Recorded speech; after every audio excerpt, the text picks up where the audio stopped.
Nyesek, anak Ferdy Sambo dan Putri Chandrawati wisuda sendirian. Momen Tribata dihibur dari ortu lain. Kedua orang tuanya mendekam di penjara. Anak laki-laki Ferdy Sambo dan Putri Chandrawati piluh rayakan wisuda seorang diri.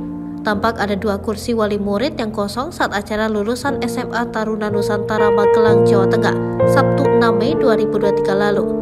2 kursi kosong tersebut rupanya seharusnya diisi oleh Ferdy Sambo dan Putri Chandrawati. Namun sayang, kursi tersebut hanya bertuliskan nama tanpa diduduki oleh sang pemilik. Putra Ferdy Sambo, Tribrata Putra, harus merayakan kelulusannya seorang diri tanpa kehadiran kedua orang tuanya. Kesedihan tentu dirasakan Tribrata Putra mendapati kedua orang tuanya tak bisa datang di hari kelulusan. Meski begitu, ia terlihat tegar. Ditambah lagi aksi beberapa orang tua murid yang begitu mengejutkan.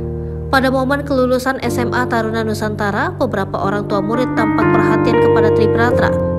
Mereka mengajak foto hingga mengelus pundaknya. Layaknya anak yang lain di hari kelulusan foto bersama orang tuanya. Sejumlah netter tampak memberikan komentar pada postingan tersebut.